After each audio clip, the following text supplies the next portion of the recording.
Bonjour! Alors, je vais vous présenter votre prochain projet qui va être le projet qu'on va appeler Split. Split pour séparer quelque chose. Je te montre ici un exemple de ce que pourrait ressembler éventuellement une grande base de données, là, ça pourrait être beaucoup plus long que ça, qui contient de l'information. Donc, quand on travaille dans un milieu informatique, on travaille majoritairement avec des bases de données et il y a de l'information qui sont rangées un peu comme l'information que tu as ici. Donc, par exemple, j'ai 007, James Bond, Angleterre, agent, Star Wars, Han Solo, Corellia, pilote, Anneau, Fredon, Saquet, La Comté, Hobbit, etc., etc. Mon information ici, elle est séparée par des tirets. Et tu te rends compte que chacune des lignes est de l'information qui appartient à un personnage particulier. OK? Donc, chacune des lignes que j'ai ici, ça représente un différent personnage. J'en ai plusieurs. Et là, aujourd'hui, on va s'intéresser à seulement une ligne. Donc, on ne s'intéressera pas à tout ça en même temps. Je m'intéresse seulement à une ligne. Donc, par exemple, je prends ma première ligne et j'enlève le reste.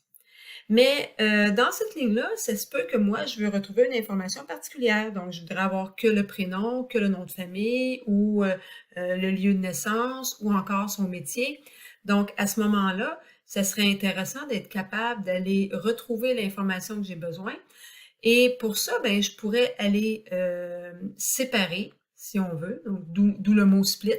Je pourrais aller séparer l'information que j'ai sur une ligne pour aller mettre ça dans un array et finalement aller chercher l'élément qui m'intéresse. Donc, si ce qui m'intéresse, c'est le nom de famille, ben dans mon array, je dirais, va me chercher l'élément 0, 1, 2. Va me chercher l'élément 2 et ça me donne le nom de famille. Si à la place qui m'intéresse, c'est le métier, je dis, va me chercher l'élément 4, 0, 1, 2, 3, 4 et il va me chercher son métier. Donc, comme j'ai dit, dans la pratique, on n'aurait pas seulement une ligne, on en aurait plein comme ici, mais pour simplifier la chose aujourd'hui, on va se concentrer seulement sur une ligne, dont par exemple la ligne de James Bond. Donc, si on s'en va dans notre projet de microbit, donc je me suis mis ici un projet microbit que j'ai appelé Split. On voit ici, donc tu vas devoir te créer un nouveau projet que tu vas appeler Split. Tu peux mettre la vidéo sur pause en attendant pendant que tu crées ça et rallumer par la suite. Alors, première chose qu'on va faire quand on rentre dans notre programmation, c'est que la book forever, on n'en a pas besoin. Donc, on peut aller s'en débarrasser tout de suite. Ce que je vais faire aujourd'hui, dans le fond, c'est que je vais t'aider à monter la book start et ensuite, je vais te donner des consignes pour que tu puisses continuer. C'est pas facile, OK? Fait que je veux pas que tu te décourages, je veux pas que tu penses ou que tu penses que je m'attends à ce que tu réussisses ça tout seul. Je m'attends vraiment pas à ce que tu réussisses ça tout seul aujourd'hui. Je m'attends à ce que tu aies besoin de l'aide de tes coéquipiers, de moi. Donc, n'hésite pas à demander de l'aide aujourd'hui. Donc, la fonction start, on va commencer par aller se créer deux variables. Donc, une variable que je vais appeler donnée, comme ça ici. Et dans cette variable donnée-là, je vais aller mettre justement mon information de ma première ligne. Je vais rentrer l'information de mon James Bond. Je mets envie de lui mettre ici. Je veux que ce soit de type string. Je pourrais rentrer ça comme ça. Et à ce moment-là, je vais rentrer mon string à l'intérieur. Donc, j'ai rentré mon 007 James Bond Angleterre agent séparé par des tirets. Je vais aussi avoir besoin de créer un array, donc de créer une liste de textes si on veut. Alors, je vais aller créer mon array en venant chercher ça ici. Mais ce que je vais amener mettre dedans, c'est pas un array existant, parce que pour l'instant, je pourrais ne pas savoir combien d'éléments pourraient aller dedans, parce que pour l'instant, j'ai une chaîne avec 0, 1, 2, 3, 4, donc avec un index de 4, ou encore, je pourrais dire j'ai 5 éléments, mais je pourrais peut-être éventuellement avoir quelque chose de plus gros. Donc, ce que je vais lui dire, c'est que je veux créer un array qui est vide, et tout à l'heure, on ira remplir tout simplement ce array-là. Et on pourrait peut-être donner un nom mieux que juste text list. Je vais l'appeler, on va lui donner un nom en français, là. liste tout en minuscule, liste de texte. Juste pour voir que c'est bien moi qui l'ai nommé.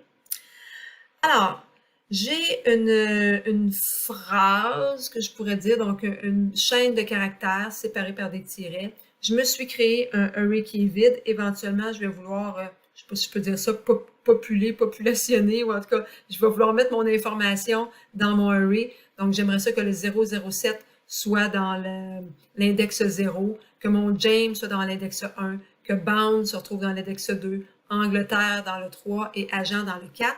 Mais pour l'instant, je vais le mettre vide et on ira le remplir tout à l'heure. Je vais aller créer une fonction. Et là, la fonction que je vais créer, c'est une fonction texte, comme c'est ici. Donc, bien important d'aller choisir le paramètre texte. Je vais cliquer sur Done. Oups, c'est un peu, je suppose avoir deux éléments dedans. Qu'est-ce que j'ai fait de pas correct? Je vais juste recommencer. Bon, tantôt, ça marchait. Et là, ça ici. Donc, je vais vouloir dans ma fonction avoir deux éléments. Donc, comme c'est ici. Donc, j'ai cliqué sur texte une deuxième fois et je fais Done. Et cette fonction-là, je vais m'en occuper tantôt. Donc, pourquoi je l'ai créée? Je l'ai créée pour être capable de l'appeler. Donc, quand je retourne dans ma fonction, je vais pouvoir caller la fonction. Je ne sais pas si je peux dire ça comme ça. Alors, je vais pouvoir appeler ma fonction ici. Là, elle s'appelle do something. Je n'aime pas vraiment ça. Je vais lui donner un autre nom. On va l'appeler split. Donc, la fonction split, ça a changé son nom ici, la fonction split. Quand je vais l'appeler, ce que je vais lui donner, moi, c'est la chaîne de caractères. Fait que je veux lui appeler ce que j'ai appelé données. Donc, je vais lui donner cette information-là. Donc, je lui entre la chaîne de caractères qui est ici. Et ce que je vais lui dire aussi, c'est que, bien, éventuellement, ce qui sépare mes caractères dans ce cas-ci, c'est le tiret. Donc, je vais lui rentrer l'information que ce qui m'intéresse, c'est un tiret. Dans une autre chaîne de caractères, par exemple, là, je pourrais, à la place du tiret, puis on voit ça souvent, avoir des points-virgules. Donc, ça se pourrait éventuellement que tu travailles sur le marché du travail et que tu as une chaîne qui est séparée comme ça par des points-virgules. Okay? Donc, à ce moment-là, si c'était le cas, ben, à la place de dire tiret ici, tu viendrais dire point-virgule. Donc, quel est ton élément séparateur finalement? Donc, c'est lui qui va t'aider à être capable de déterminer chacun des mots que tu as dans ta chaîne de caractères. Et finalement, cette partie-là de onStart, ça part pas, va se terminer avec un showString. Donc, tu vas vouloir montrer la chaîne de caractères qui va être dans ton array maintenant parce que tu vas avoir mis toutes tes informations éventuellement dans un array. Donc, ici, si je prends ça, OK. Donc, je n'ai pas appelé ça liste, hein, je l'ai appelé liste de texte. Je vais aller chercher liste de texte. Comme ça ici. Et la valeur, ben, on verra tout à l'heure, je vais lui rentrer 4 pour l'instant, mais tout dépendant de qu'est-ce qu'on va aller chercher. Donc, si on va aller chercher l'élément 1, je vais lui dire que, si je vais aller chercher le prénom, je vais lui dire que c'est l'élément 1. Si je vais aller chercher le pays, je vais lui dire que c'est l'élément 3, 0, 1, 2, 3. Là, pour l'instant, je l'ai mis à agent. Je voudrais aller chercher, par exemple, son métier. Alors, la section Start est terminée. Là, je vois qu'il n'aime pas quelque chose dans mon setlist. Donc, j'irai voir là, éventuellement qu'est-ce qui se passe avec ma liste ici. Mais ce que toi, tu vas avoir à faire aujourd'hui, c'est à remplir la fonction qu'on a mis là.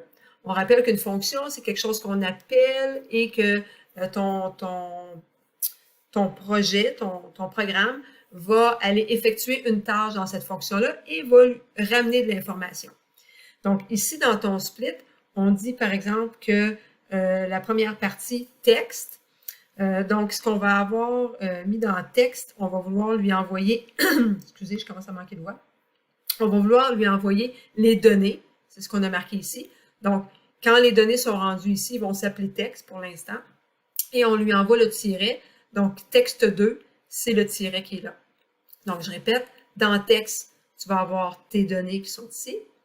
donc la phrase de caractère, la chaîne de caractères, et dans le texte 2, tu vas avoir ton tiret. Donc, le call split, ce que tu mets à l'intérieur de tes deux cases ovales, c'est ce que tu retrouves ici.